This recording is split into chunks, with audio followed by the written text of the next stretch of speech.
Organising an event for the Festival of British Archaeology can seem like quite a daunting task. Before I start to organise an event, I ask myself a series of very important questions. Where and why? What and why? Who and why? And when? So lots of W's there. Right, where?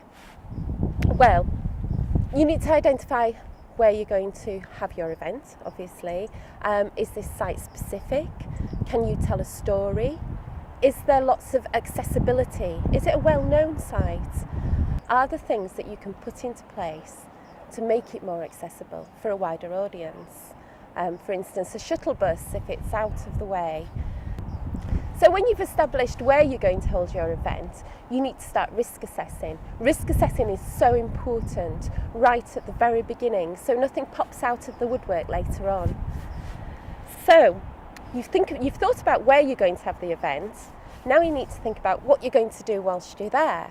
What kind of event is it going to be? Have you got a hook line to draw people in? Can you make it more exciting?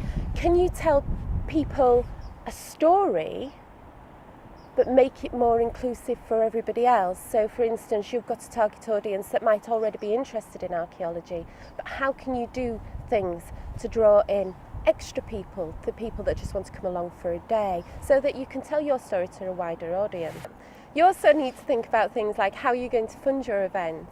I always find it fantastic that you can talk to people and people will offer their time, their expertise. So even if you've got not much money at all to put on an event, you can do it because people are so generous.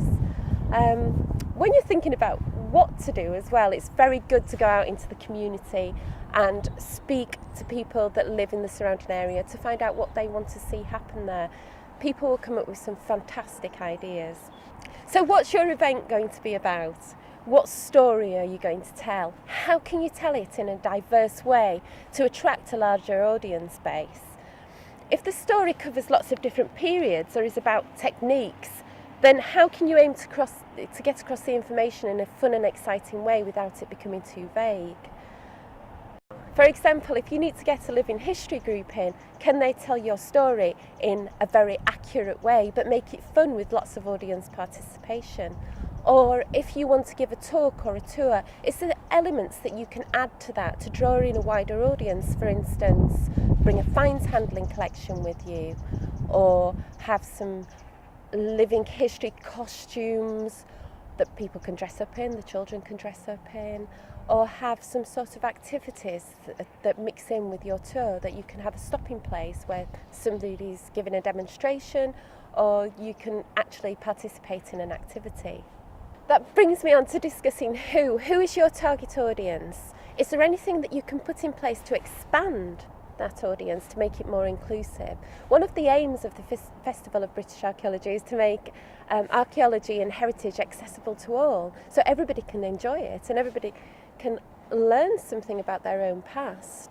So really, my tips, and trying to keep this very brief, is a series of questions right at the beginning. When you've asked yourself those questions, try and think about marketing. Risk assess everything right at the very beginning, because things will pop up, things will occur. And also, try and visualise what you want the event to look like. It's like a form of art. It's like painting a picture in your head and then putting things in place to make it become a reality.